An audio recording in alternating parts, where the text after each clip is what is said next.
recording video, recording audio. Brian's blown his nose. That's good. That's good. Yep. Gotta clear the old nasal passages. Yeah, and get those pipes out. And then we open the orange compact mirror and we make sure that everything's clear and that I'm not sitting here with a big old dangler on twitch.tv for all to see. A big old dangler. A big old dangler. Great. Which is my Mark Wahlberg cover band. Oh, yeah, because he had that big wiener in that movie. Yeah, that big old dangler in that movie. Yeah, he was Bill Dangler. Which is the name of my Boogie Nights remake. Oh, LaSarge, it's pre-show. It won't be in the titles, but nice try. Nice try. Yeah, sorry. All right, here goes then. It's time, and it begins in 3, 2, 1. Penis, peenies, penny, pennies, pence, party, partier, panty, porker, popper, potato, potato, penis, peenies. I'm E-man or E-boy, either one. The morning stream, the morning stream, the morning stream, the morning stream, the morning stream, the morning stream, the morning stream. The Morning Stream, the show where today is tomorrow yesterday and yesterday is tomorrow today. Tomorrow. Hello, everybody. Welcome back to TMS, the first TMS of 2020. It is indeed the 2nd of January. I'm Scott Johnson. That's Brian Ibbett. Hi, Brian. And I'm Brian Ibbett. Happy New Year. Here are today's top stories. Yeah. Happy New Year to you, Scott. Happy 2020. Yeah, we're gonna take this year by the noodle and wrap it around our heads and run like mad. It's gonna be great. Exactly.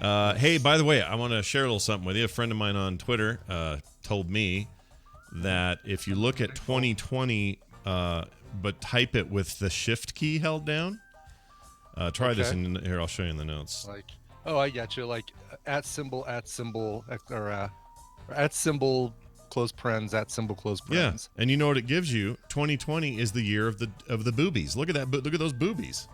Look at wow! boobies. Look at that. Yeah, those are ASCII. Those are big nipples, though. Now. Yeah. So. Yeah. I've never drawn boobies like that. I mean, I think there are better emojis for drawing boobies because that's. I agree. Okay, it's two symbols tattooed on a butt. How about that?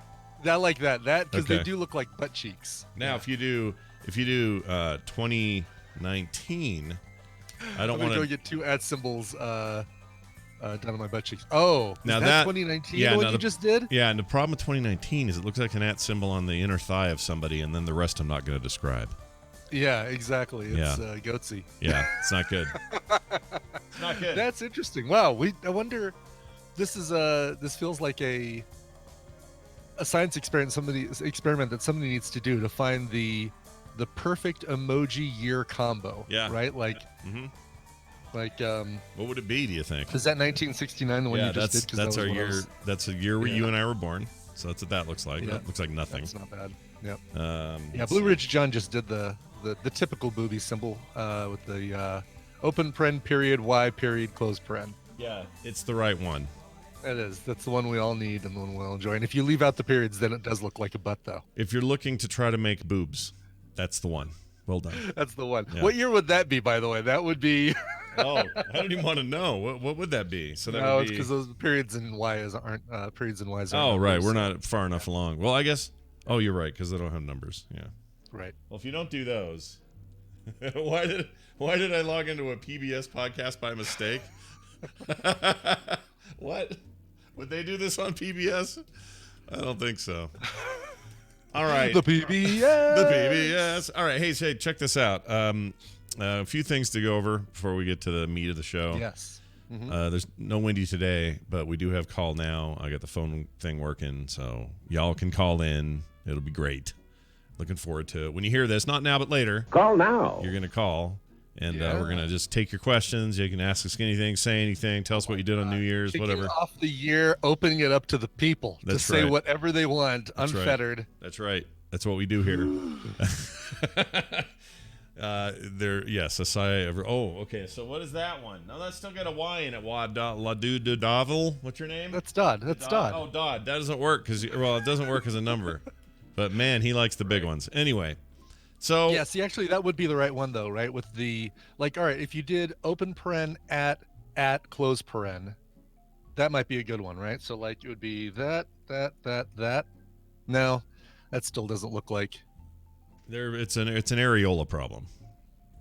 It is. Yeah, it really is. Yeah. We need eights. Yeah. So, like, basically, we need 98, 80, 98, 80. No, Yeah. it just looks like. We'll get there one day. 98. Yeah, one year. Well, some year we'll get this. Yeah. Okay, let's do a little public service. All right, check this out. Pokemon. Yes. You play it. It's the Pokemon Go. I have 2 devices in front of me, both off right now, but that are Pokemon Go, or Pokemon playing devices. Got the Switch Yeah. with Pokemon Shield, Yeah. which I've completed the actual game, and now it's really just a matter of completing the game that's right there in the title. Got to catch them all, Yeah. and then the Pokemon Go, which is on the phone. Gotcha. Now, Yeah. would you say if you could clock that? Well, you can do this on your phone. You say. You can clock the time on your phone, like what you use the most. Do you think the thing you've used the most on your phone, like overall forever, more than Twitter, more than texting, more than anything, has been Pokemon Go? Would you say? I'd say it's up on my phone more than anything else, because when I'm working, there's enough GPS drift in my house that I can leave the phone on while I'm working, and my dude will just constantly walk around. GPS drift. That's my favorite EDM album of 2019 was GPS Drift. I love that. Oh, so much better than their old stuff. Oh, it's so good. Well, anyway, so this is a great story. Because I know you're familiar with the game, so you know as much as anyone I know about Pokemon Go. If I was going to ask a question about Pokemon Go, I would call Brian Ibbett. That's who I would call. Wow. Okay. Cool. Yeah, Okay. I don't know anyone else who would know enough. So You're looking for a Bulbasaur. Is what you're looking for. oh, all this time I was looking for You need a fire ghost type. Oh, I don't think they have one. Oh, there's no such. A No such Litwick combo. might be a fire ghost type. All right, go ahead. Oh my lord, the things you know about Pokemon, really, it's insane. So, anyways, my brother-in-law Steve was over last night, and Steve, if you're listening, I hope I don't get any of this wrong, but he shared a story that I knew you would appreciate, so I'm going to share the story now. Cool. He has decided to get back into Pokemon Go. There's a whole group of his friends and neighbors who are doing it with him, so they're all back into it. And near him is a park, and at the corner of that park is a gym, and I guess a stop and other stuff, to get your refills and all that. Right. Yep. And so he's been making frequent trips there. And he's also noticed that there's other people there, so it's not crazy. There's people there, they check their phones, they get back in their car, and they go away. So it's obvious that everybody's kind of doing this, right? Mm-hmm. He pulls up to this thing. It's in the snow. It's been snowing here. And pulls up to do the thing, and a van pulls up and blocks his way out. He can't get out because this van pulls up in the way, almost like a Fed van, like a freaking FBI van. I mean, like the men in black are about to step out of it and Kind of, usher yeah. him into the van. Kind of, yeah. He wasn't sure what was going on. He was like, well, why are they parking that way? Oh. Okay, well, I'll try to back out. Guy gets out of his car and starts storming Steve's car, coming towards Steve's car, looking all pissed. Yeah. And so Steve gets out of his car and he's like, oh, hey, what's the problem? Yeah, I'm with the neighborhood watch. I noticed that you're hanging out in front of my house quite a bit and just trying to figure out what's going on. And he said, oh, no, it's Pokemon Go. Look, I have my phone. He shows him. He says, look, I'm here doing the thing. I'm sure you've seen this before because this is a popular spot. A lot of people come here. And the guy looks like, well, I don't know. I guess so. Well, just know we're watching. We're keeping an eye on you guys. And he was like giving him the third degree, like he was some kind of stalker, peeping Tom, weirdo. But there's a park. It's a public park, exactly. Right. He's not parking in front of this guy's house. He's parking at the park, which happens to be across the street from this guy's house. Right. It's not like he's out there catching Pokemon with his pants down either. Oh, he's yeah. just doing I've it. been kind of watching. I noticed that you kids like to go in front of my house and get on either end of this wooden plank that's got a fulcrum in the middle. What are you guys doing with that? Well, you're in front of my house on this fulcrum thing, or you're dangling from these metal bars on these contraptions that go back and forth. Yeah, what is that about? Tell me now, or I'll call the police. Like, it was that kind of attitude. And Steve says, he says, no, this is what we're doing. And the guy just kind of refused to, back off, even though now he understands. Now, here's my assumption. I go, how old was this guy? Because my impression is always like some guy in his 60s or 70s. Yeah, that's what because I'm it doesn't imagining understand too, the Pokemon Go. I's wrong, dead wrong. The guy's 21 years old. What? Really? 21 years old, and he doesn't know what the hell Pokemon Go is, and acted like he had never heard of it before. And it sounds like his mother is the neighborhood watch lady, and he's out doing enforcement for her, is what's going on. What? We have a question. Bagheera 74. What time was Steve out there? 7:30 in the morning. Oh my gosh, 7:30 in the morning. These crazy hours. Yeah. These crazy, insane hours. Like if it was 2 a.m. or something, I'd understand. But Exactly. he's Or there even after 10. Yeah, and the park closes at 10 or 11 or something. So, he's going to go that late anyway. Plus, it's, dark and cold. He's on his way to work. Yeah. Like, why not? Stop by, grab your There's thing. No, yeah. He's 21 years old, or 21, 22, somewhere in that range, like my daughter's age. Wow. Has no Wow, idea that's what crazy. Pokemon Go is. Like, are you kidding me? Like, what? Well, and not only not knowing. I mean, the guy has to know what Pokemon Go is. But Sure. Blue Ridge John says, what 21-year-old living with his mom is up at 7 a.m. and doesn't know about Pokemon? That's actually a good point. Yeah. But you know what I mean? Like, what an a-hole. Like, he dug in. Totally. And he probably did. You're probably right. He probably does know, but then didn't want to admit it. Like, what I would do, this is what I would do. And this is what I want society to listen to me for just a second. Here's what you do. Okay. All right. Don't care how old you are. If you think there's something fishy going on and you go out and investigate it, and it turns out you were wrong and it's just somebody playing Pokemon Go, don't dig in. Don't paint yourself into a corner like a freaking cornered cat.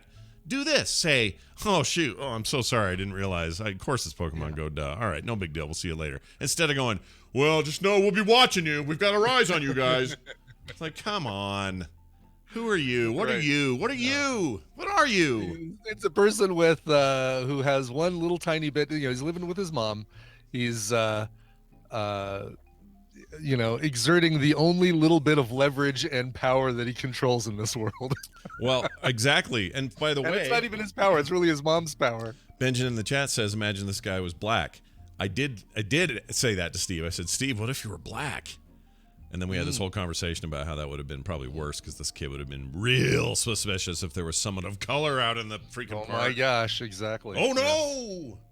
There's a black man playing Pokemon right. Go. Well, tell Steve that what he needs to do is change into appropriate park clothing, so that he's like in gym shorts and a running shirt, and then play Pokemon Go, and then change back in his car and then drive off. Yeah, but he should wear like the tightest little shorts and The shortest little sneaky nut punch shorts that he can get away with. exactly. But anyway, thank you to Steve for sharing that story so that I could share it here.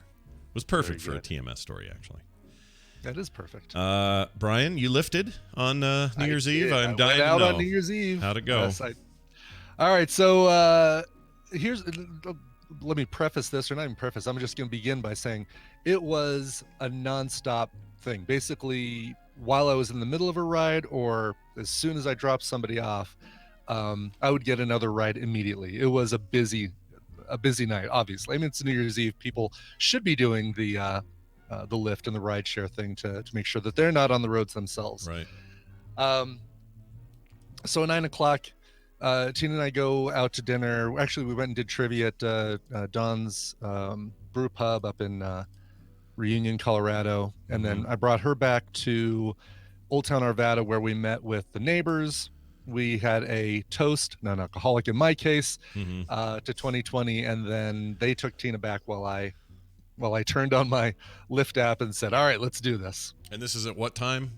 9 p.m. Okay. All right. So a good early start on an evening that could go potentially super late. Exactly. We look at the little ramp up, and things start picking up about 8 o'clock, 9 o'clock. Right. So Gotcha. all right. So for the most part, I stayed west. Actually, not even for the entire part, I stayed west of the big highway that kind of bisects the city, which is really good. Usually when I'm lifting, things tend to take me to the southeast, and it's almost like a piece of plywood that you've got marbles on, and it's just slightly lower in the southeast corner, and as you tap the board, the marbles slowly start moving southeast. Sure. That's kind of what Lyft is like. Okay. You may go other directions, but really you're always going to end up in the southeast corner of Denver. I like that. I like that. good description. Yeah. Picked up 3 guys. Actually, it's funny. Dropped Tina off in Old Town Arvada, but then picked up 3 guys. My first ride triggered while I was in Old Town Arvada, and then took me 10 miles west, pretty much to my house, to pick up 3 guys and take them a little bit into the mountains to a party. And I had kind of planned everything so that I had a little soft side cooler in the back center, like right behind the console. If there were 3 people sitting in the back seat, the middle person kind of would be straddling this thing, but it's only, it's maybe about 8 inches wide, a little soft side cooler that I had some ice packs and water bottles in. And because I'm addicted to them and I have boxes of them from Amazon, atomic fireballs, these little cinnamon candies. Well, they're the best. They are the best. They're only 1 Weight Watchers point, and so when I have like a little sugar craving or a little sweet craving, I have one of those. Yeah. It keeps me busy for about half an hour, and I'm totally fine. I like the idea that you would put one of those in your mouth and go, and just stay I'm busy totally with fine, it. yes. Yeah. I say, oh, it's burning. Oh my gosh. Anyway, so so every time somebody gets in the car, it's one of the first things I say, hey, if you need a phone charger, just pull down the cup holder in between the 2 back seats, because I've got the an Android and an iPhone charger kind of wedged through there. There's a cigarette lighter in the far back, so I was able to run some wires through the trunk into between the 2 seats. Sure. The soft side cooler has water in it, and if you need something sweet, there's atomic fireballs in the in the front.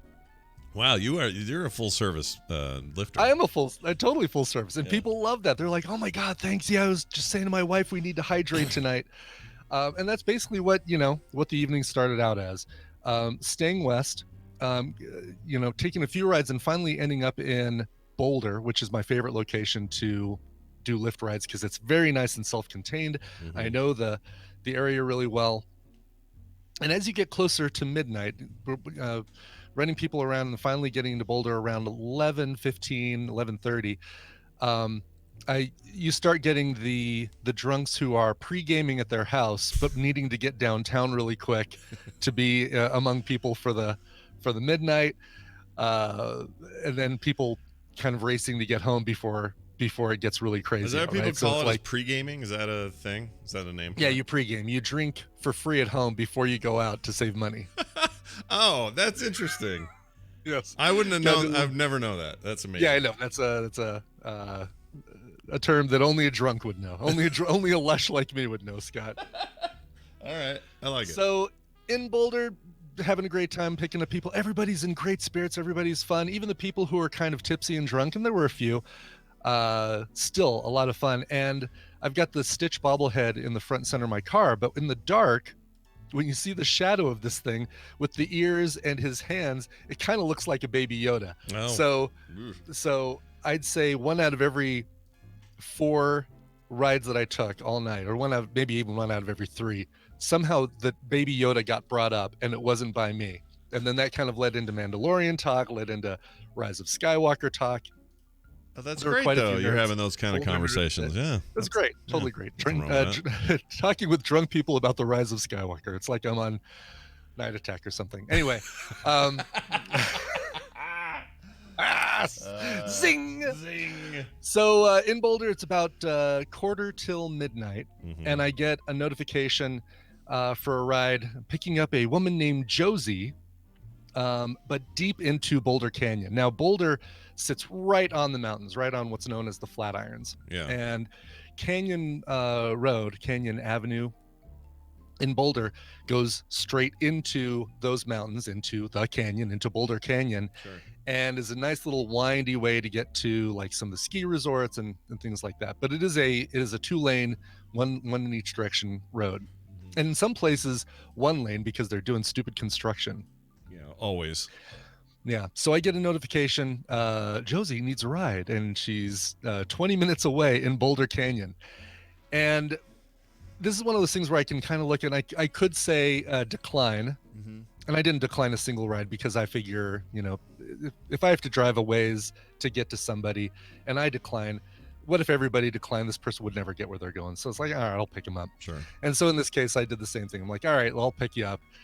driving into a canyon where cell service is spotty, and How was snow and it's stuff? gonna be- How were roads and things? roads in town totally fine. Roads as you got into the canyon, Yeah. lots of snow piled up on the sides and a lot colder. Dropped about 10, 15 degrees as we got into the mountains, or as I got into the mountains. And it was about, I'd say, 30 degrees in town, and then dropped to like 25, 20 degrees once you get into the It mountains. sounds right. Yeah, it's about if I went up to Little Cottonwood right now, it'd be like that. It'd be about 10 Yeah. degrees lower. Yeah.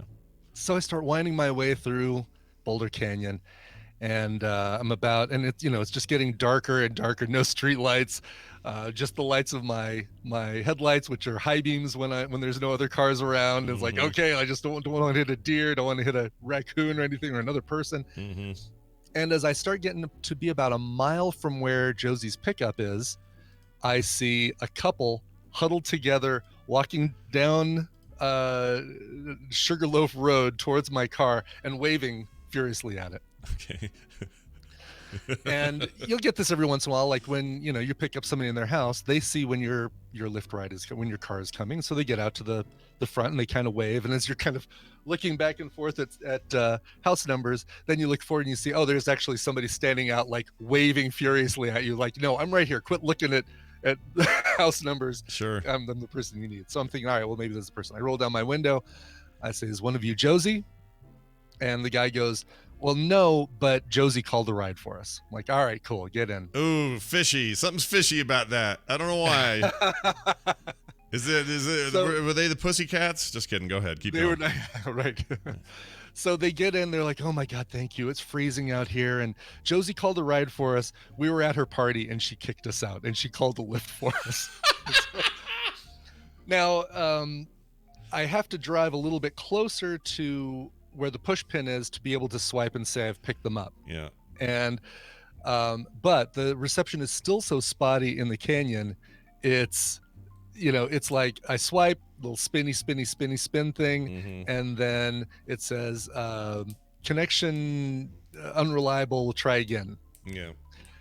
But I can see that I pretty much believe these two that Josie called the Lyft for them, because they are hammered, they are sloshed. Especially the woman, who is kind of like a Constance Zimmer type, Yeah. with a really raspy voice. Oh my God, thank you so much for picking us up. It's so cold, I can't even feel my feet right now, it's so cold.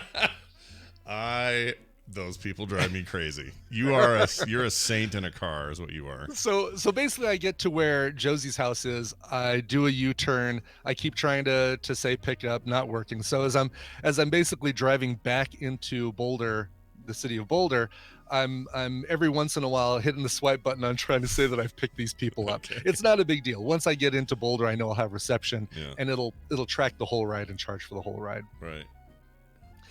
But just after picking them up, they're first talking about how cold they are, and then it turns into those people at that party, such bullshit. It's such bullshit. Just can't believe they kicked us out. And so, well, geez, what happened? So, well, I broke a glass. Now, I come to learn that their names are Ken and Kitty. Oh, of course. They came to the party not together, but they were kicked out together. They each came with a different friend, and they kind of knew of each other, but they kind of met more and hung out together at this party. So Ken and Kitty getting kicked out. Each of them have a friend that's still back at the party, Yeah. that they're still really pissed at, because the friends are still at the party, but they're not. didn't leave with them. Yeah. Right? Like, Yeah. And they're on their way down the canyon. It's not like it's up the road. It's like a party right, no, far this away. is like, yeah. we're gonna spend the next 20 minutes together. Yeah. So I do what I normally do, and I say, well, there's water in that little soft side cooler. If you need to charge your phone, there's a phone charger back there, and then if you need something sweet, there are atomic fireballs in the front of that soft side. Wait a minute, atomic fireballs! Oh my God! My college boyfriend used to call me an atomic fireball and he said that anytime he smelled cinnamon, it reminded him of me because I always had atomic fireballs. I love atomic fireballs. Oh my God, you're totally my savior. Best Lyft ride ever. Oh my gosh, dude. She's killing So me. she's already grabbing him. And then the third conversation, because I'm going to tell you that it kind of repeats. It was like a 3-track CD EP that repeated these 3 things. Yeah. Third thing was, Ken, you want to come back to my apartment? We can kind of hang out for a little while. I'll just the Lyft driver can just bring this to my apartment. And I downloaded that new Tom Cruise, Matt Damon movie, Ford Ferraris, and we can watch Ford Ferraris because I downloaded it. Did not feel like correcting her on any of that. Hold on. Not only is she calling it Ford Ferraris, but she's got Ferraris. Tom Cruise in there somehow. Right, exactly. It was like the Adventures of Ford Ferrari. Oh, that's amazing. Wow. New Andrew Dice Clay film that surprisingly now has Tom Cruise. Please tell me she tipped at least. Did they tip? Well, it wasn't their place to tip because Josie right. called the ride for them. Right. And Did Josie so I had tip? to rely on Josie somehow feeling bad enough for me that that Josie would tip. Did she tip? Or do you know if she tipped? She did tip. Okay. Josie tipped, but only $3, which is a little bit boo, too much. Josie, I deserved a boo. lot more for going into the mountains and picking up Yeah. her party fouls. Yeah, boo. So basically for the next 20 minutes, it was like a CD on repeat. Oh, that party's bullshit. You know, there are people running around naked peeing off the balcony, and we get kicked out for breaking a glass. And by the way, so I described Kitty as this Constance Zimmer-looking Yeah. shorter woman Yeah. with this raspy voice. Ken is a tall punker guy Yeah. with one side of his head shaved, a really large lightning bolt earring, Nice. leather jacket, Yeah. and What a pair, dude. and a lot Wow. quieter, still drunk, but a lot quieter. Yeah, I'll come over. That's fine. Yeah, cool. I'll come over. But he would only pipe in every once in a while, also to say, we did more than break a glass. But I couldn't get any more out of him than that. I knew it.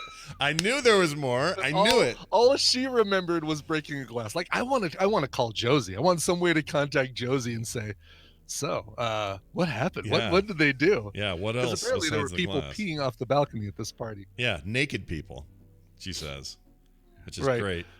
Anyway, So continuing down the canyon and hearing those 3 things, then Kitty's phone rings, and here's what I hear.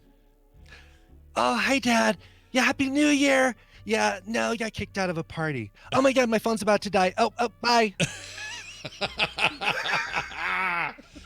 she. And I said, oh, well, if you need to charge, I've got those cables. Oh, no, I did that on purpose. Yeah. Yeah, this is how you know you can trust her that she only broke a glass. Right, exactly. It's like, all right, well, nice to talk to your dad too. That was awesome. Oh man, poor guy. So got them, basically dropped them back off in town. Of course, trying to get because Josie plugged in Ken's address, I had to rely on Kitty giving me the directions to her place. I just I'm on Broadway and Baseline and 20th. And those like are 3 there's things. a Broadway, there's a Broadway and a Baseline intersection. There's a Broadway and a 20th intersection, but those are a few blocks apart. Yeah, So it's not a 3-way. That's it's weird. it's not a really long intersection, like a 2-block intersection.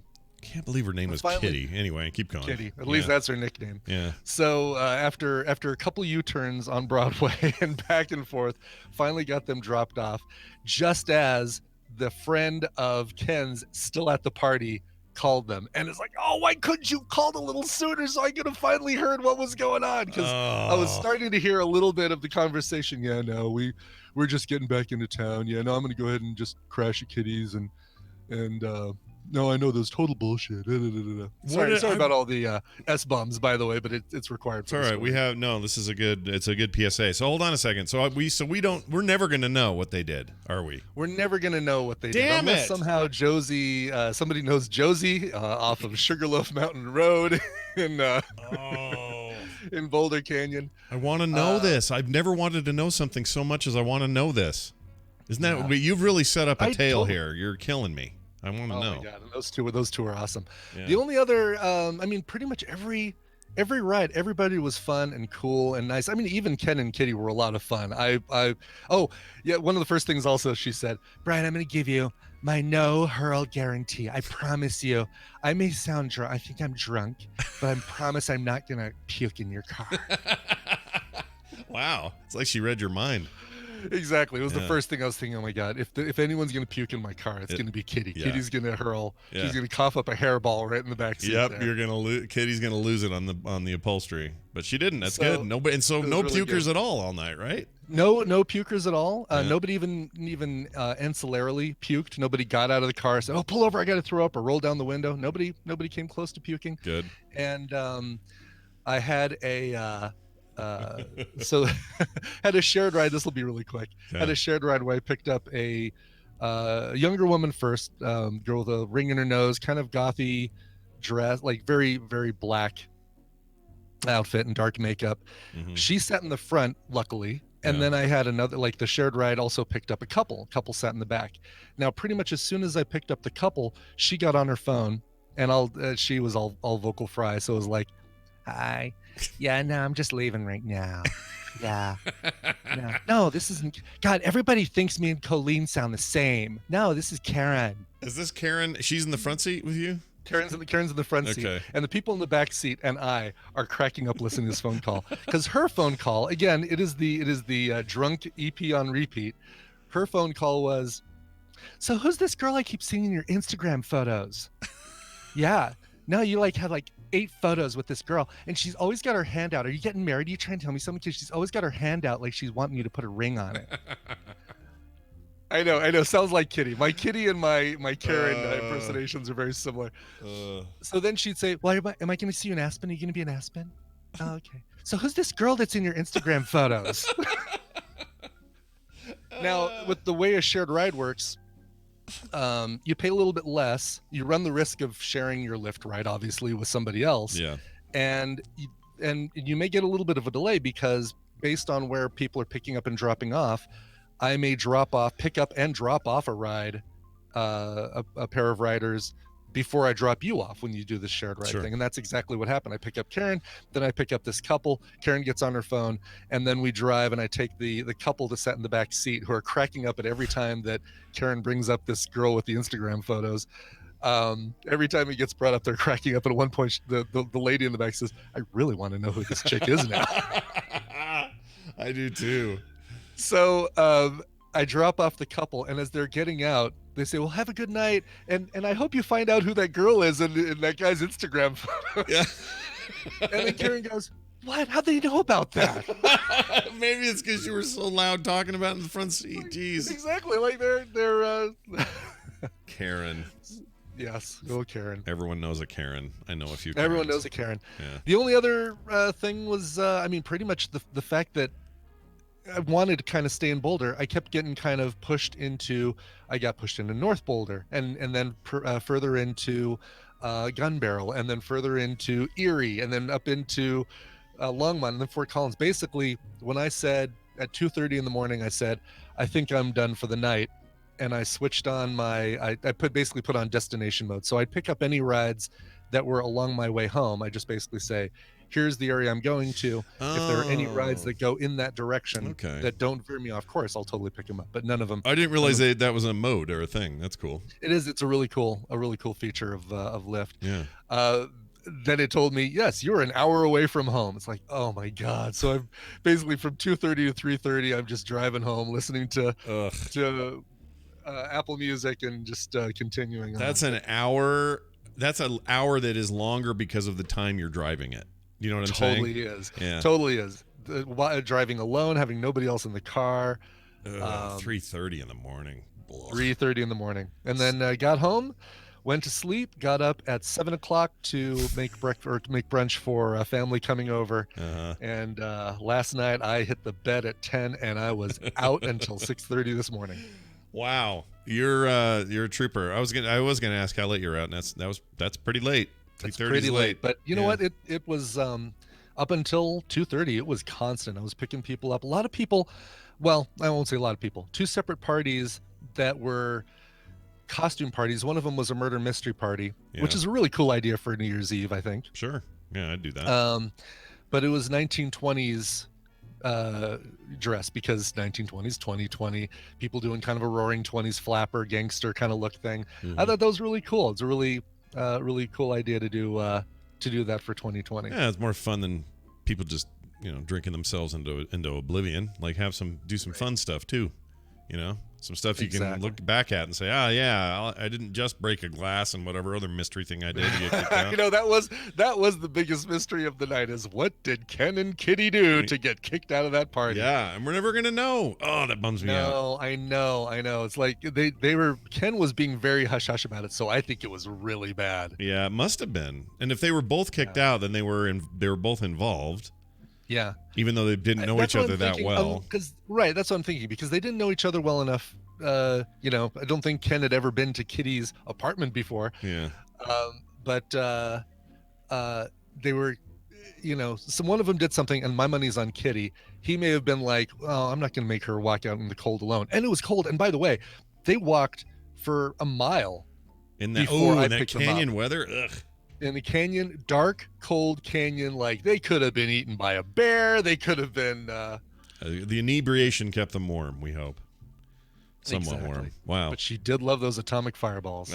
And she took they took the wrappers with them, or did something with them, because I didn't find any wrappers on the floor, and I know at least half a dozen of the riders had an atomic fireball in a bottle of water. Maybe and people were. Maybe that's why they got kicked out. They were jamming their paper products and their empty bottles up their buttholes or something. That's where they got kicked out. Maybe. I'd like to think they were just putting them in their jackets. Time be, but my brain goes there. What can I tell you? Well, that's great. What a fun night you had. So you didn't really do the normal party time Brian time then. You just it was. I won't say it was the most fun New Year's Eve I've ever spent, but it was a lot of fun, and meeting and talking to a bunch of different people. There were no rides where it was like completely silent. Everybody was chatting. Everybody wanted to talk to the driver and talk with each other, and they were including me in their conversations and stuff like that. It was great. It was a lot of fun. That's pretty great. Now I have a beef. Can I share a beef with you? Tell me your beef, Scott. All right, here's my beef. I smell like beef. That's the theme for my beef. It's been a while since we've heard from beef. That sounded like Kitty, actually. Oh, I was gonna say, maybe we found. Oh, we know what happened. There's something with beef. I love atomic fireballs. Sorry, I meant to ask this. How old was Kitty? At what age would you put Kitty at?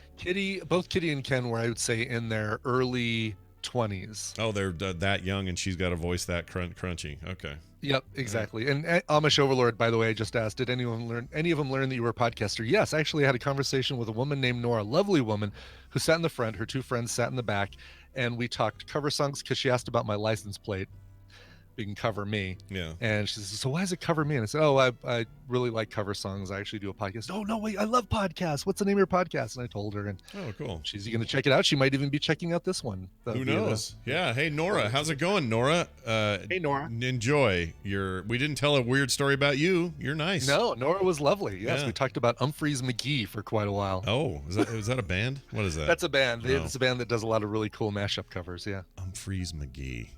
Humphreys McGee. I've heard it before, but I don't remember where. Maybe here. Maybe you've said it before. Probably. I think I've played Humphreys McGee on this show too. All right, so here's my beef. So tell me your beef.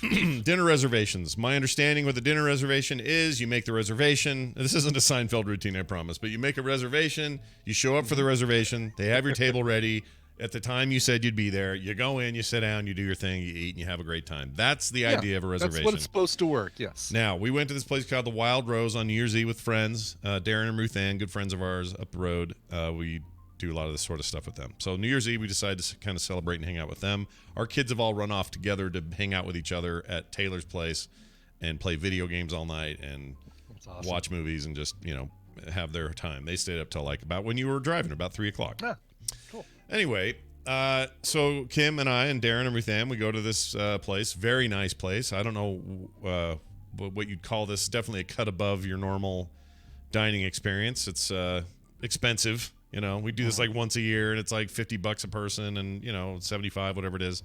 Very expensive, but very good. And on New Year's Eve they do a 5-course meal thing in place of the regular menu. But you get to choose a bunch of stuff. Like you can do the You know, the Oh, right. So the prefix menu, right, where each course you've got 2 or 3 choices. exactly. Yes. Yeah, love that. So yeah. there's some seafood in there for people. There's some steak, some other stuff. Anyway, all very good, and it's always nice there. We just always just a pleasure to be there. So we get there. We have a reservation. We decided to do it early because we know it's popular for this thing. We don't want to be in the crowd, so we get there early. And it was perfect. We get there at 6:00. We're having dinner. Nice, easy, slow time. I try to stop eating by 7 anyway because of the diet, so it's perfect. Sure. We're going to do that. Start getting the courses. Everything's great. I had the most amazing pork belly thing I've ever eaten in my life. Just amazing food, and it's all going great. And then at the end, the dessert for some reason took a lot longer, but we also noticed the place was packed and getting packeder. It was just people waiting and all this sort of stuff. And this place is a reservation-only joint. It's the only way you get in. You can't just show up. You have to do a reservation. And so we're sitting there, and we wait like 20-something minutes for the dessert course. It was no big deal. Great conversation. Good friends. It's fine. It shows up. We get it. Everyone eats their sugar but me. And we, enjoy a little more conversation. And then he comes, does the check, takes care of that, brings it back to the table. Thanks, you guys have a great New Year's. We're like, nope, no problem, thanks. And we've been there maybe an hour and a half. Then about 10 minutes later, he comes over. I know this is rude, but I really need you guys to go, he says. And I went, now hold on. I mean, in my head, I didn't say this out loud. Out loud, I said, oh, no problem. That's cool. It sounds like you got a lot of people here. And they're like, oh, yeah, we've got people who've been waiting 30 minutes for this table. I'm like, 30 minutes? You just brought us dessert 20 minutes ago. So in that 30 minutes, you still hadn't kind of finished bringing us the 5 courses. Anyway, so we get up to leave, and there's a stack of people out there, and there's a lady out front apologizing to everybody for their wait and all of this. Now, here's what I don't understand. If you're a reservation-only thing, and you came for your reservation, and you're there long enough just for the food, and you're barely 10 minutes over the time that you just finished, I feel like you shouldn't be hustled out of there. Like, they should have accounted for this. So that they have other tables ready for those people. Did they over-reserve? Like, what does that mean? What did they do? My guess is that the kitchen got slammed, and the fact that your dessert was delayed probably was the part that kind of went over the amount of time they estimate that the average table is going to take. Yeah. So they figure out, all right, appetizers. The prefix is good for this because it does say, okay, everybody's going to get an appetizer, everybody's going to get an entree, everybody's going to get a dessert, maybe another course or whatever. And they can kind of say, great, we know people are going to be here for about 90 minutes, so we set the reservations for that. But then if the kitchen gets slammed, dessert gets held up, and all of a sudden it's like, oh crap, now this 90 minutes that we had and that we told these people that they could come in at 8:00, now it's 8:10, we don't have a table available for them because the kitchen slowed down and caused this delay. Okay, caused this, I think you're this right. break in the this disturbance in the force. Yes, so I totally get it. It was upset by the timing of everything, and I totally get it. And we're the easiest people in the world. You ask us because you got a problem. We are not your problem. They're lucky we are who we are, because anybody else would have been all snooty. Because anybody would have gone, yeah, exactly. Because you just spent a combined total of like $350. Like, it was an expensive meal. And right. No, the neighborhood watch guy would have had a real issue with this.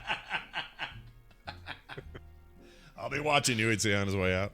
Yeah. Now, my guess is that they're probably, I'd say that New Year's Eve is probably one of the most profitable nights for a restaurant, especially a restaurant that is reservation only. Right. And so they probably try to pack as many people into their reservation list as possible.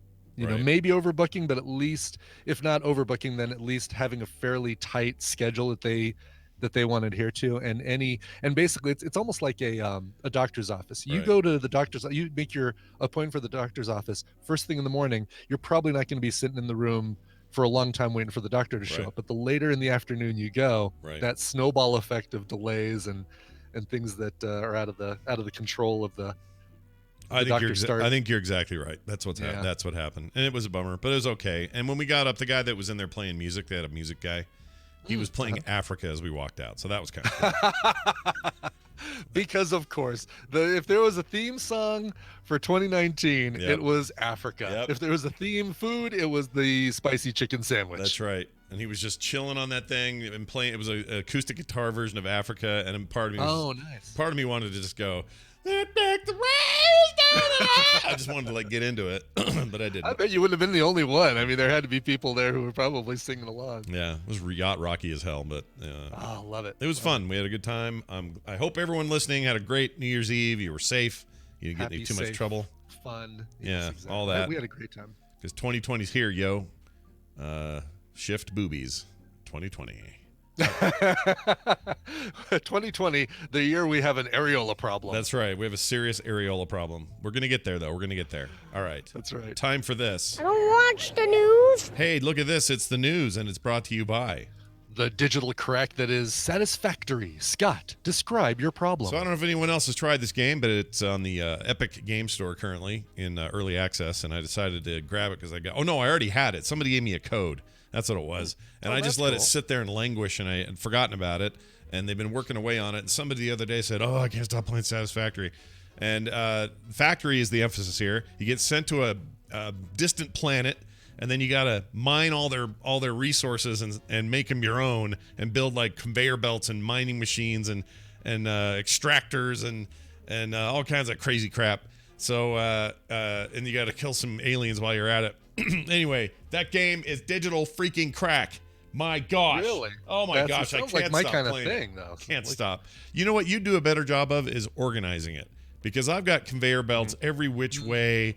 I didn't try to make a pretty foundation for anything, and this is all done in first person, so you're like running around in this world. Oh, that's And, cool. It's yeah. not like top down or orthogonal or whatever it's called. No, it's first person, not third. Oh, Windows only though. Dang it. Oh yeah, totally Windows only. At least for now. Yeah. They may expand out, but it was crazy cool, and I can't even explain why it's so addicting. I don't know why. It looks really cool. It's like a beautiful game. Beautiful game. Yeah, that's like epicgames.com. If you want to take a look at this thing, but it does. I do like this first person view. This is really kind of cool. Yeah, and they make it's almost it work. like you're holding portal guns. You're going around, as you're building these. When you start, you just have like this chisel gun thing where you have to go out and find a node of like copper and hand chisel some copper, and then eventually you have portable miners that can fill up, and then you go get the stuff out of the miner once it's full, and then eventually get these big extractor units, and then you can conveyor belt the raw ore over to a machine that converts the ore into ingots, and then the ingots can be stored in a big storage container, and then if you want, those can be pumped out into another device that like turns it into certain parts that you use a lot. Like you can create a big automated factory on this planet, and it's just ridiculously fun. There's another indie game called Factorio, which is very similar, but it's more the top-down thing you're talking about. And that's also that kind of game. But anyway, I didn't know that would get into my blood so hard. I can't stop playing it. It's so good. Anyway, I did a lot of that last night for New Year's Day. I'm gonna have to check this out. Actually, it looks like people are using NVIDIA's GeForce Now to run it on Mac instead of Boot Camp. They're just using an NVIDIA app. I didn't know that was a thing. Is that a thing? Yeah, I didn't know that thing. I didn't know about that either, but that sounds cool. Interesting. It doesn't. My card's not NVIDIA though. In my Mac. Anyway. What's that? My Mac card is a AMD. I don't know what the ones on the iMac are. Are they AMD? Yeah, I think I might have to try that. Yeah, I don't know what my MacBook Pro. Because I assume it would require a GeForce based. It actually looks like the person that's running it in this Reddit photo is using a MacBook Pro, so that's probably. Oh well, in that case, those are definitely AMD, so that means he's getting away with it. All right, you have to try it and see. Yeah, no kidding. Let me know what that is. That's interesting. Anyway, here's a story for you. Yes. There was all this excitement. Actually, I'm gonna skip ahead because we don't have a ton of time. How about this? Okay. You tell me what you tell me. Why don't you just tell me the story that we're going to be talking about? This woman's name may as well be Kitty, but here it is. A new wife, age 26, is being charged with exploiting her husband, age 77, for money. You don't say. You don't say. Wow. What? Weird. I just can't imagine it. Like a 51-year age difference, and it's not for reasons of solely love. What? Yeah, that's weird. Oh, you know what it is? GeForce Now just lets you stream to your Mac. You're streaming from a PC, right? Oh, okay. So I have a PC I could run it on. So you're just basically streaming it from I think that's what that now thing is, isn't it? I don't know. I'll Steam also take a has look at Steam. that You can after the show. also stream from Steam directly, but this isn't Steam, so maybe that's how you Yeah. have to do it. Anyway, sorry, getting derailed here. Yeah. Newly married 26-year-old woman has been arrested on charges alleging she tried to cash almost $1 million in checks from her 77-year-old husband's account. Lynn Helena Hafton was arrested earlier this month in Tampa International Airport. She faces charges of money laundering, organized fraud, and exploitation of an elderly person. During her first court appearance, a judge set her bail at $1 million. Wow. Did he do this when he set the bail? Did he put his pinky up to his mouth like Dr. Evil? He went, $1 million. I'm going to set the bail at $1 million. I wish... I thought she really loved me. They don't get enough. That's the sad part is I want to hear from that dude. Yeah, exactly. It says here he is the husband is Tampa local businessman Richard Rappaport.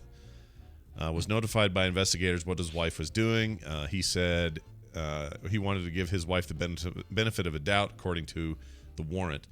He said he did not want her to be deported to her native Israel. Okay, so she's out of the country even. He's one of those mail-order bride ladies. I don't know, mail-order or not, but whatever. Yeah. An Amscott employee in Tampa They refused do to it cash via the checks. online now, Scott. Oh, do they do the online now? Is that how they do It's it? online. Okay, nice. I mean, if you wanted to, could you go get like a Russian lady bride or something? Like right now Yeah, I on the think so. internet? I think so. Let me see. I mean, I had a coworker whose initials were KD, who married a Russian woman that he, quote unquote, ordered online. I mean, ordered or mail ordered or whatever. And they were really happy while I was working with them. Like, as far as I knew, everything was going really well. She learned how to speak English by watching 90210. Oh, wow. That's fantastic. Yeah, isn't that awesome? She only knew the words. She knew the words peach pit and Dylan, you're such a bastard. But he always knew what she meant when she'd say it. It's That's all right. about Dylan, emphasis. you're such a bastard. Okay, so there's a website called RussianBrides.com. Chat and flirt with cute Russian brides. Bringing the world together, as their website says. Meet over you go. 20,000 of the most gorgeous Russian women. For example, here's Anastasia, age 21. Oh, I was hoping there's got to be a Tatiana. Is there a Tatiana, Scott? If you can tell me if there's a Tatiana. then, Not that I can see right away. Jeez. It won't let me chat with her unless I sign up as a member. Darn it. Okay. Well, this seems legit. Also probably not. Let's try this one. RussianBridesClub.com.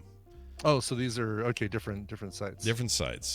This one looks like it was built in the 90s, and I can't believe it's still there. All right, let's get out of that. How about, here we go. Russian brides. Mail order brides from Russia for marriage. That's amazing. All right, the best mail order bride site to make a connection. Look at this. Kiss Russian Beauty. Let's visit the site. Kiss Russian Beauty. Boy, that doesn't sound like human trafficking at all. No. Here we go. The only site that gets you a girl, it says. Warning, there are lots of gorgeous women on this site. Be discreet. Warning. Uh-huh. Warning. There's too many beautiful women for you to choose from. It says here, before we can show you a list of women who are looking for a man right now, we need to ask you a few questions.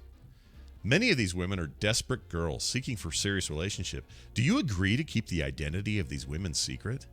Sure. I'm going to answer all of these, no matter how creepy it makes me feel. There you go. These women have asked not to allow men that are not ready for acquaintances. Our women are looking only for new connections. Do you agree to this request? Yes. Do you agree women will make the first step? Yes.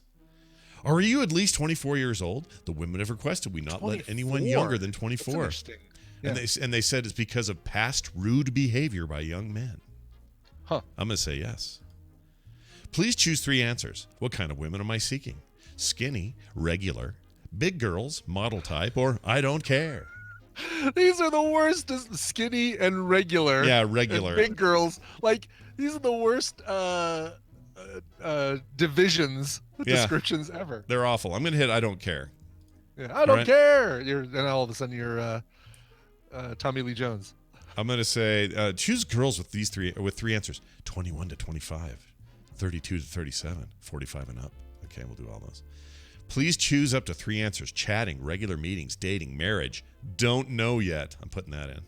Thank you. You may see our list and photos of women who are seeking relationships. Again, please keep their identity a secret.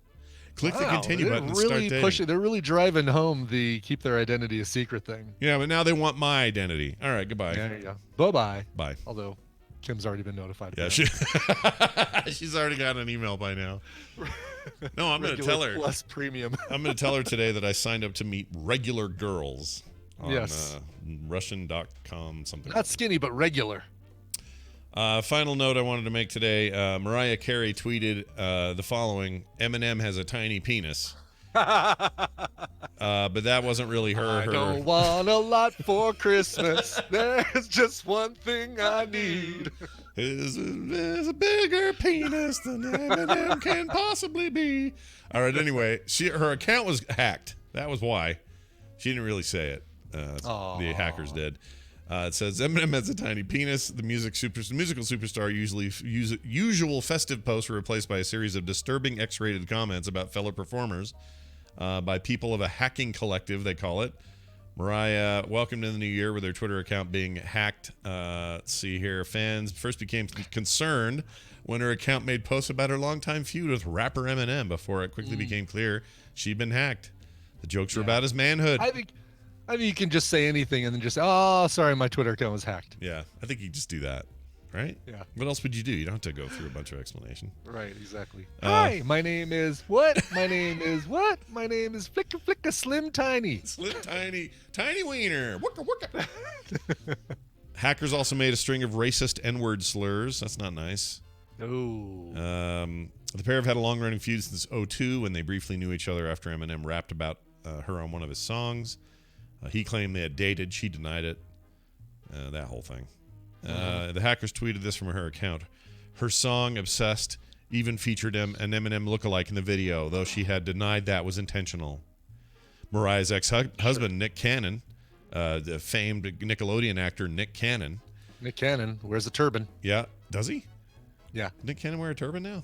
Nick Cannon wears a turban. Is he a Nation of Islam kind of guy or something, or a different kind of turban? No, he's trying to turn it into a fashion thing. Oh, well then good luck to him. Yeah. Let's see, what's this? It says he was dragged into the row at one stage and took to his now deleted blog to slam the rapper for his comments. Now the Twitter hacking threatens to revive the row. They've used row twice in the same article, and that irritates me. Sure. I'm bugged by it. Row. It's a row. It's a row. It's a real row. We're not having a fight. We're having a row. All right, now here's the deal. On the other side of this, Brian and I are going to do what we call Call now. That's where you guys call us. You ask us questions. You have a thought. You need some advice. You want to rip on us for something. Any of those things are fine. We'll take it. Maybe not the latter. I'll take Maybe it. don't rip on us for anything. I'll take it. I don't have a problem with it. Okay, all right, okay. 2020 is the year where my skin It's is on so you. thick. Oh, man. You should see how thick my skin is. Anyway, so we're going to do that, and we're really looking forward to that. So please call us shortly at 801-471-0462. If you call now, you won't exactly get in, but you will shortly. So anyway, hold on. Wait, why isn't this set? Incoming calls always been okay. Making sure this is working. It's not muted, right? Okay, I figured this out yesterday, and now I'm not sure. Hey, Brian, why don't you explain this song while I figure this out? Sure. While you do that, I'll do this. Listen, if you're going to go to Detroit, here's something that isn't tiny that's in Detroit that you can see. It's the band Sonic Sovereign. They are from Detroit, Michigan. Eddie Hazel's guitar, the Funk Brothers' gliding grooves, and an unimagined future born out of techno have all inspired the band to the music they create. They have a brand new album that's coming out this year. I can now say this year. The album's called Coming Out Alive. Here is the first song that you can hear from this album. That song is called Slowly Fade. See you in a moment. You know how easy this is going to be to spread? Look, it just falls right on my toast. Shit on me!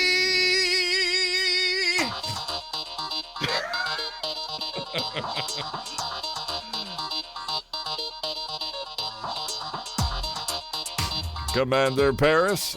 Commander Paris. I can't do the Janeway voice. Commander Paris. I want to see you in my ready room. Bring Patio Hill a towel and some grapes. Thank you, Daryl.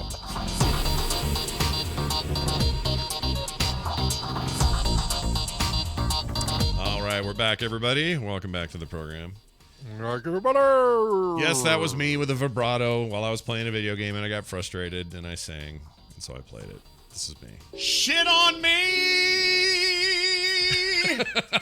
What game were you playing? I was playing a platformer game, Yooka-Laylee. Have you heard of that? It's by the people that made what was the game with the bear and the bird on his back from the Nintendo 64? Banjo-Kazooie. Banjo-Kazooie. So those same people went and made a game more recently here called Yooka-Laylee, which is a lizard with a bat on his back. It's really kind of the same thing. That sounds great. It's good, though. It's very good. And I was getting so irritated with a level that I could not freaking beat that I sang shit on me. So, nice. enjoy. Nice. All right. It's Call now. It's call now, everybody. That means time for you to call now. I've turned off the do not disturb button. That means you can call now, and we'll take your calls at 801-471-0462. That's 801-471-0462. If you get voicemail, don't worry. It just means maybe somebody's already in front of you or we're taking a call. You can keep trying back, and we'll try to take your calls live here on the show. Again, that number is 801-471-0462. Now, while we wait for that first call, I had a question for you. Yeah, ask away. What movie in 2020 are you most looking forward to? Oh, that's a good question. It's a weird Marvel year, so that'll be interesting to see what that is. So we're just getting Black Widow, or are we getting what are we getting this year? I think we're getting Black Widow for sure. And I think that's not it. There's got to be another one, right? I know we're getting Winter Soldier and WandaVision on are we getting the Eternals this year? Yes, that's the scary one, right? Oh, no. What am I thinking of? New That's Mutants New is Mutants. the scary one, and I don't know if that one will ever come out. Yeah. Finally got another trailer or something for that or something going on there. Here we go. Let's see. Oh, God, there's a list of American films of 2020 that have been expected. Here we go. New Mutants is supposed to be coming out April 20th, 2020. I don't know if that's still really going to happen. Black Widow, May 1st. Yeah. The Eternals, November 6th. And then Shang-Chi is in 2021. Doctor Strange in 2021. I'm really, really excited about the Doctor Strange one, but that's over a year away. So you got a ways to go. Yep. Let's see. I mean, there's only one answer if it happens. I think it's supposed to happen where we get Dune. Don't we get Dune this year? Are we supposed to get Dune? If we get Dune in 2020, that's my answer. But I don't know. Yeah, I mean, I'd be excited about that, I guess. Oh, it's Denis Villeneuve, dude. That guy, the freaking dude that made Blade Runner and Sicario and the Arrival, and he's so good. Yeah, I'm into him. I'm just not that into Dune. Oh, I love Dune. This is going to be true. Finally, we get Dune that we're meant to get. Yeah, and maybe that'll change things for me, and I'll be more excited about Dune. We got Birds of Prey coming out. We've got Sonic the Hedgehog. Hard not to be excited about that. Who's not excited about Sonic the Hedgehog? Blumhouse is coming out with a Fantasy Island movie. I can't say I'm excited about that. I will see it though. I will see it. Yeah, I will too. Yeah. The Invisible Man with Elizabeth Moss, Mulan. Still don't know if there's going to be a dragon in Mulan. Wonder Woman. I don't think so. There's no Mushi, whatever his name is. I don't think he's in it. Oh, kind of excited about No Time to Die, the new James Bond. Yeah. Movie. Apparently, truly this time, his final one. Dang, I think if I'm being honest, Paula. Yeah. Then I'd say I'm most excited about Black Widow. All right. Dune and Black Widow, two movies I care about. I just wish it wasn't a prequel, but obviously for reasons it has to be a prequel. Spoilers. All right, we got a caller on the line. Hi, thanks for being so patient. Who's this? This is Brian. Hello, Brian. Ooh, another Brian. Hello, Brian. Yeah, that doesn't confuse us at all. This is going to get confusing. No, we like extra Brians around here. It's not a problem. Brian, what's on your mind? Oh, not much. Just sitting here doing some work, working at home, making a pot roast. Ooh. Ooh, is that work? You're so are you a chef, or is making the pot roast what you're doing instead of doing work? No, I'm doing both. Oh, very nice. All right. That's great. You can do two things at once. I love a good pot roast. I would do it. I would eat one. Doing that in the slow cooker to get it nice and tender? Yep, 8 hours worth. Ooh. Nice. Oh. That meat will just How far fall away off. do you live? Yeah, I can be there. I'll be there. No kidding. Did you have a question or comment for us? Now, just kind of curious, what's your New Year's resolutions for the year, or maybe not resolution, but what's your long-term goal for the year? Oh man, this is great. Long-term goals for the year, Brian. For me, it's publish a children's book, a card game, and what was the other thing I was going to do? Oh, and launch an animation project with my daughter. Those are my three big projects this year. I have I want shows to grow. I want the podcast stuff to continue to be rad, but I have no new plans for like a brand new show this year. That's not exactly true. I have a little thing brewing. I don't know if that's a 2020 thing though or not. I don't know yet, but those are mine. What do you have anything big you've set for yourself and you went, yeah, this is going to be? I mean, there's like little there's projects that I have on the list as to-dos. I need to do something with my unwieldy music library to kind of reset it so that it fixes some other things that are broken now because it's big and unwieldy. But really, I don't think I've got. I mean, continue to lose weight. Obviously, if we're talking, continue to exercise. If we're talking kind of your basic, standard New Year's resolutions. You know what's great about that resolution is that you're already doing it, so it's almost like this isn't going to be one of those starting in January. I'm going to be prepared, and then you're out. That's the thing about New Year's resolutions that bugs me is that when people say, "No, I'm going to start doing that January 1st," usually they do the opposite of that thing right up until January 1st, and it makes it much harder to start doing. Like, I'm totally going to start losing weight January 1st. So for the entire month of December, I'm going to shove every pie into my face that I can. Yeah, totally. But it's good. So that I just do when I want to do something. I do it. I don't try and put a specific date on it. But I mean, I've got to just keep up with things. Continue to be zen, not procrastinate, and that's my zenning is good. Have some time for zenning this year. I'm gonna be. Oh, you know what? Let's get a little more esoteric with it. I'll say that this year I want to. I want to interact with positive people. I want to try to make an effort to eliminate negativity from my space a little bit more, a little more civil. And not that I don't, already aim for that, but there are too many voices around me that are negative, and I want to shut some of those out. So I'm gonna try to make 2020 a little less caustic and the internet's. It's not the internet's fault. It's how I behave on it, and I want to be one of the good stewards of my corner of the internet more than I am already. So I want to do that. And I like also, that. Yeah, and I also want to keep the weight thing going, which again I'm already in the thick of, so it's not going to change. I want to do a bunch of stuff to my studio, but those are all small things. Mm-hmm. Anyway, thanks Brian for your call. We appreciate it. Yeah. If you would like to call in, you surely can. Call now. Call now is right. The number is 801-471-0462. If you've got a really great idea for a New Year's resolution, no matter how dumb you think it sounds, you could share it here on the air. Totally. Please do. That'd be fine. So get in there. Jeannie in the chat said, I need to finish the parenting book I've been promising for years, and she's right. Kim's all over me for that, so I think this might be the year. Hi, you're on the air. Who's this? Hi, it's Talia. Hello, Talia. How are you? Hey, Talia. I'm okay. Hey, How Talia, are you? aren't you the one who found this? Hold on. Shit on me! That was you, right? Yes, I clipped that. Nice job. She clipped it, sent it to me, and then I made a clip, and now it lives forever in infamy on my hard drive. Nice job. Thank you so much, Talia. Yeah, thanks for that. Talia, what is on your mind? What are you thinking? What's going on? Let me just. I got a fun question. Yeah. You can go back in time to whatever point period you want, and you can take your phone with you, and it will always have an internet connection and always have battery life, and you have access to the breadth of what that phone can do. Uh-huh. Where do you go back in time with that? Oh wow. I'm totally gonna go greedy here, and I'm gonna go back to like I don't know, 1980s or 1990s, and just be the biggest Las Vegas sports betting winner.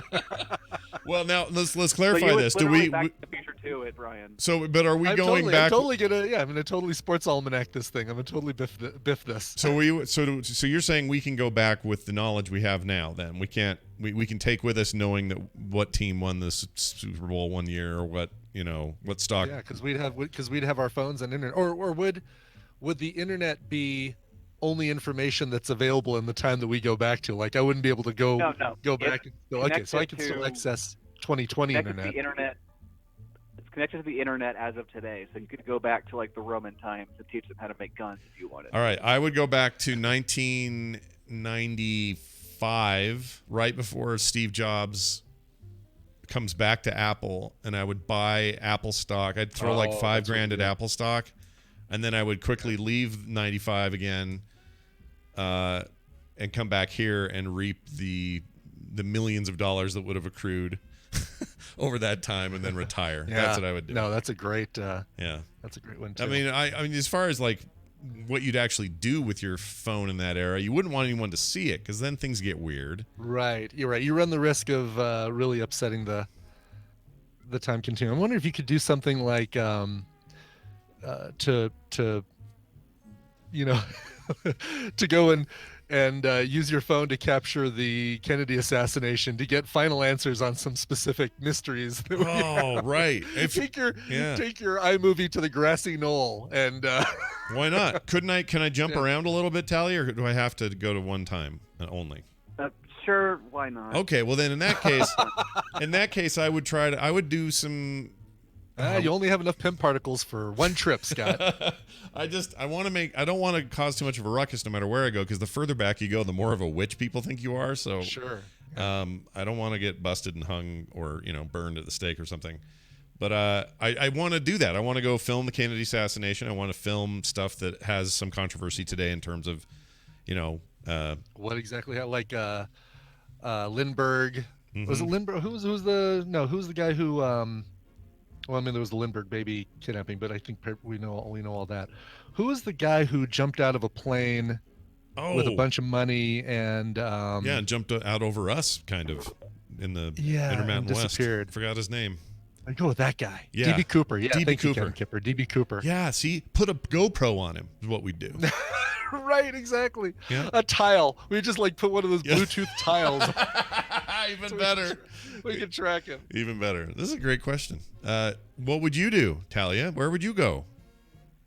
I don't know. Probably medieval times where I could tell everyone I'm just a wizard or something. Oh, that's cool. To the restaurant? They'll burn you though. Yeah, medieval times, the restaurant. You can go there now and hold up your phone. Look at this, everybody. What if I'm the one who leading the witch hunt? Yeah, no, that's true. You could make everyone else look like a witch. I see what's going on. Yeah, there you go. All right, that's a great idea. Always good to talk to you. Have a good one. See, and Greg for Walkman says, kill baby Hitler. Maybe I worry about stuff. I worry about those big things like that because what other ripples does that change in the future? Stopping 9/11 or killing Hitler or something like that. What? If you kill Hitler, what? We know that at least you stopped Hitler, but what did you not? That's right. What else did you put into motion? Maybe there was one bad Jew that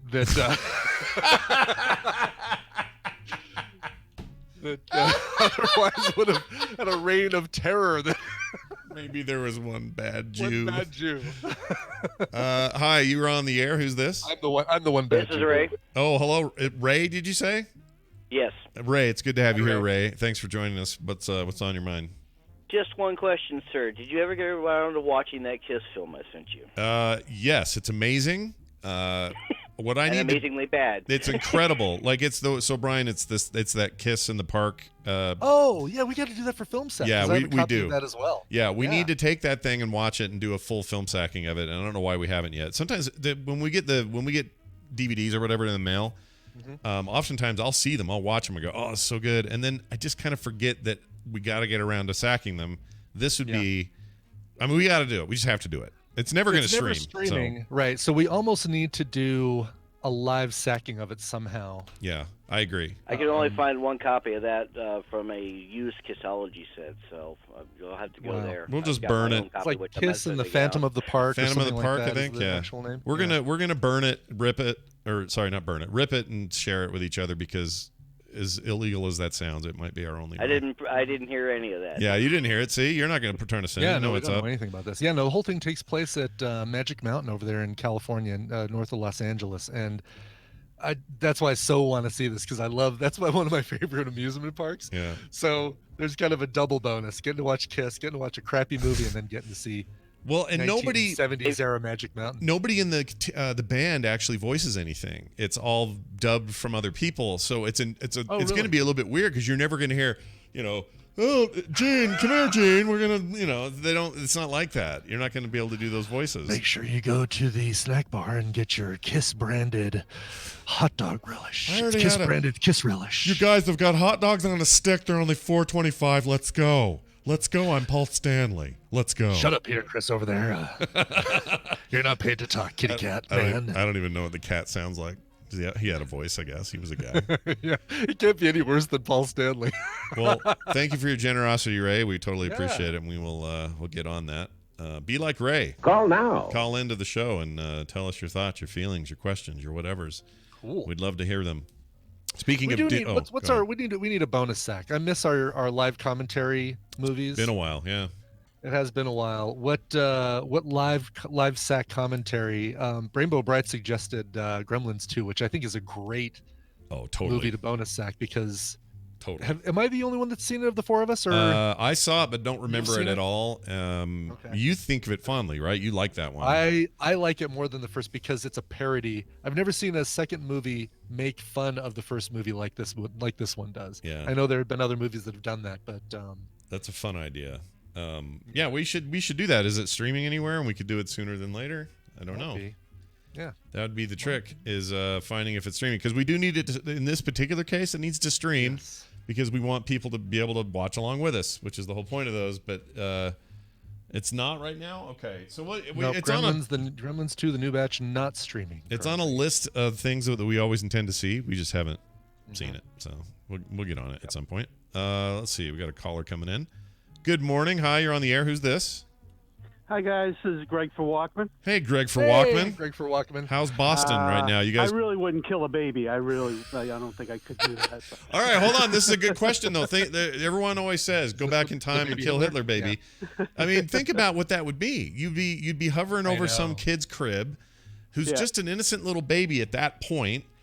And you know what the future is. You know what you're stopping. Even if you had guarantees that you weren't going to mess up other stuff in the timeline, it's still like, do we have it in our hearts to kill an infant? I don't know. I couldn't even watch Jason Sudeikis punch a puppet in a leather sack. Oh my gosh, dude, that pissed everybody off so bad in my house. Everybody was angry at Jason Sudeikis. Yeah. Oh, yeah, poor bastard. Jason Sudeikis. Yeah, and I know in my heart of hearts, I know that that's just a bag of nothing. I know that. Right, but man, takes all the heat off Olivia Wilde for a while. Though. Yeah, it totally does. Well, Greg, what's up in Boston today? How's it going? It's warming up a little. Oh. But I just wanted to wish you guys a happy New Year, and hope everything's good with the families, and have a safe. And I definitely recommend staying off Twitter. I did it all of last year, and my health went through the roof. Well, here's what I'm doing, because Twitter and I have a complicated relationship. On the one hand, it's this great tool where I get to connect with fans, right? Like listeners and followers and readers and stuff. There's been no better kind of meeting stone for me to quickly communicate, get questions answered to people, get a quick DM going, do giveaways, like lots of positive stuff. And so my goal this year is to continue that and emphasize that. And then on the other hand, I'm going to unfollow all the negative.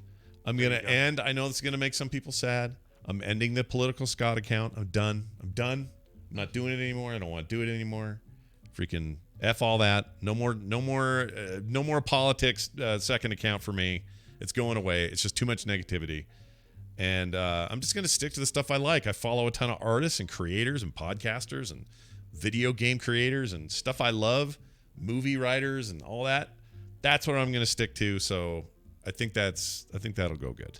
I think if we all do that as a lifestyle choice, like all of us listening, A, we'll all be happier and healthier in 2020, and B, we'll start seeing those things fade out if they lose their audience, you know? Right. And besides, that stuff's not the internet's fault that people suck. It's just it's a facilitator for positive and negative. We've given the sucky people a voice. Yeah, they have a voice. Ungive them a voice. Yeah, unvoice them, and I will open the voice up to the stuff I like. And there's plenty of that out there. So so F that. I'm doing me this year. Self-care. Actually, I have one quick thing. I haven't heard you guys talk about. I noticed that I know they had the announcement that they're going to be doing a new BioShock. Oh yeah, probably in like 7 years or something. But but the fact that Levine isn't part of it, the original. Was it Ken Levine?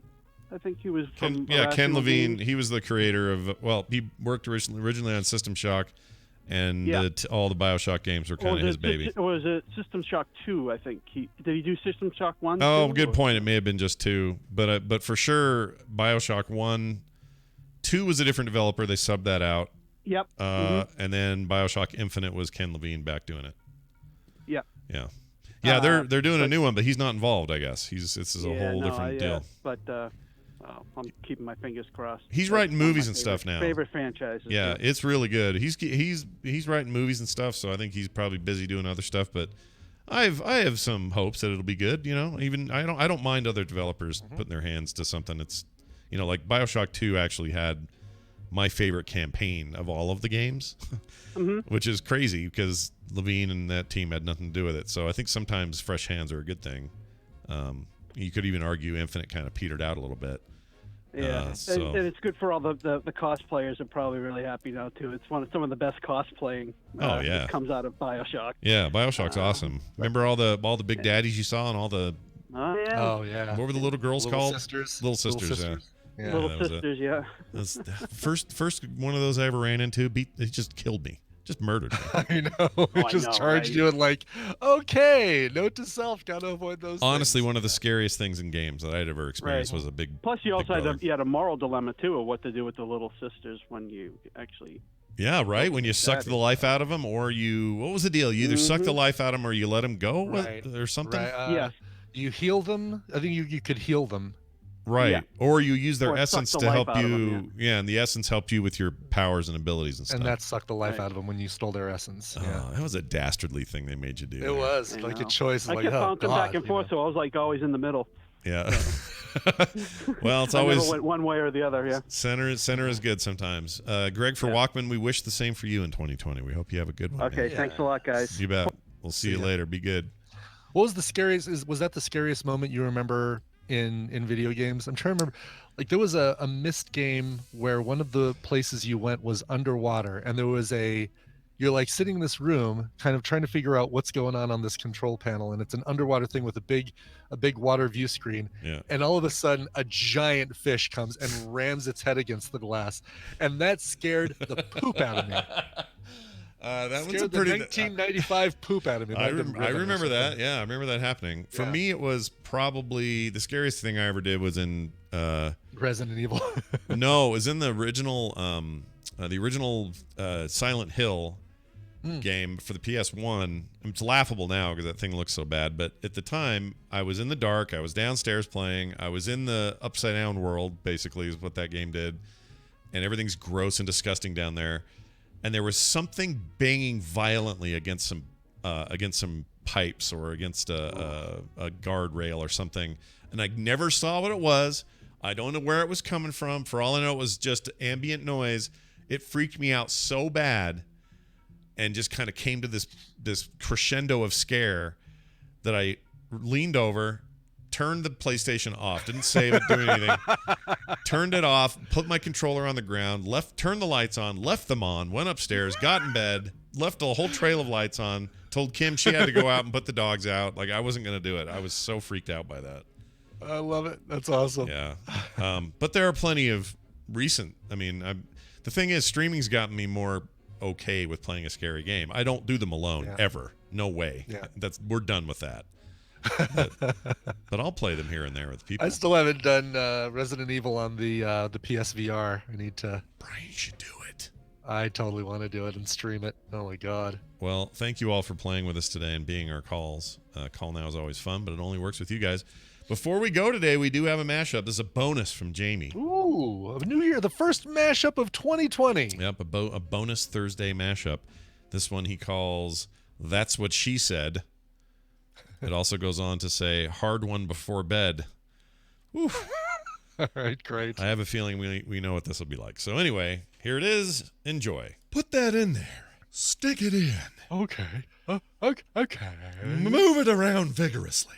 Oh my. You gave him a hard one. Whoa, wait, what? Penis. What's the word? Penis. It's a 9-mile-long penis. It's really a long. Oh wow, they really go. They go deep. It bends a little funny if I flex it. And torture porn. Oh yeah, torture porn. I'm into it. Yeah. No, I'm not really. Take that out of context. Okay. Oh, sorry. No, you're all good. Usually you'd have a little longer thing. You'll go full dick if you have to. Exactly. It's so weird seeing you shaved like that. You will have my full attention, sir. Ooh, gross. Give me All right, well. just your brain attention. Just a half? Yeah. That's all you need? A semi. Give me your semi attention.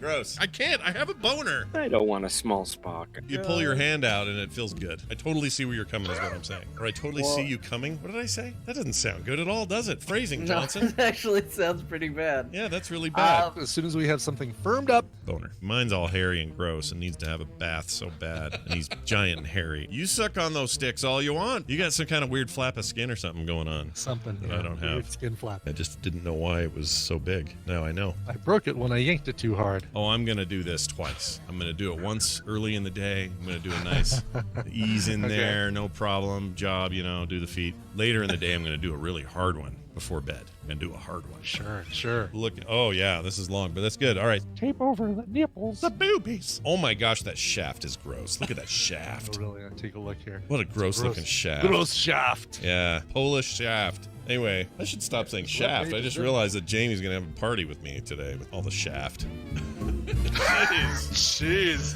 Man. Wow, he basically apparently has been saving an entire folder of these clips of like the bluest things that have been uttered on this show. Yeah, but they're so not bluest, but like the things that taken out of context sound like the bluest things. Oh yeah, absolutely. Like I don't think I've talked about. Oh, what was the thing I was saying? I'm all gross and hairy, needs a bath. Oh, the cat. It was my cat. That's what it was. Yeah. He does need a bath. He's disgusting. Still gross. All right. That'll do it for today's program. Hey, everybody. There's a weekend coming. There is no Film Sack this weekend, sadly. Yeah. Couldn't get the schedules worked out for No, it worked out for me, but all of a sudden things had to change for everyone else. I think Randy, is traveling. It was Randy, yeah. I worked for me, but he had a thing. And then Sunday, we were going to do Sunday. But then I can't do it then. I have a thing that morning with my sister I totally forgot about. And so we're not doing it. And we worked, we did a lot of stuff through the holidays for Film Sack, so I don't feel too bad about it. We're okay. We'll be all right for another week. But there is other stuff. The Instance tomorrow, TMS PM tomorrow afternoon. That's Brian and I. All because of your support and help at patreon.com/TMS. So come join us then, 3:30 p.m. Mountain Time tomorrow. Should have Dan back, do a little bit of post holidays game talk. I ended up picking up on Steam a copy of Ascension, which I guess is a very popular tabletop deck builder game. Oh, cool. So I'm just getting my feet wet in that. I do like deck builders. Deck builders. I think it feels like that was you're safe on that one from Jamie. It sounds like what's his name from Murray from the Flight of the Conchords said it. Dick builders. Dick builders. Band meeting. Anyway, so that's that. Do check us out then. If you would like to send your thoughts and comments on today's show or anything else you ever feel like saying, you can send us an email, themorningstream@gmail.com, and the website is frogpants.com/TMS. We'll be back, like said, tomorrow, but also Monday with a brand new week and a full week of programming next week. So come on back then. All right, Brian, we should probably go. Do you have a song? Well, I do. And we heard from her earlier, but finally getting to Talia's request from November 25th. This thing has been sitting waiting for, I don't have the CD close to me, but waiting for one specific CD to arrive. She says, "Hey, Strong and Bad, the surgery I won't shut up about is happening, or happened, Monday, November 25th. To be appropriate, I've requested Man, I Feel Like a Woman by Shania Twain to commemorate the next step in my transition, aka the big operation, i.e. the big one. A lot of the covers I found seem to be near carbon copies of the original, so perhaps the Ibit can find one that diverges somewhat. If not, well, I'll be so drugged out of my mind during recovery, I probably won't even notice anyway. Am loving show, though. Signed, Talia." Nice. So, Talia, thank you for your patience in waiting for this. I mean, hey, the surgery took a while to plan for and get ready for, so you're all set with patience, right? This is the only version of this song that I've been able to find, and I actually even had to wait for a specific copy of a used CD from a band called Amazing Transparent Man, called Taking Back the Covers. This is their cover of Shania Twain's Man, I Feel Like a Woman. Sounds good to me. Let's play it now. We'll be back tomorrow. Thank you guys for being here. We'll see you then. This show is part of the Frog Pants Network. Frog Pants Network. Get more shows like this at frogpants.com. And stick it inside of here. Ooh, look at this. Perfect fit. Feels good when it's perfect fit. I love that guy. He's so good. He's a Christmas miracle.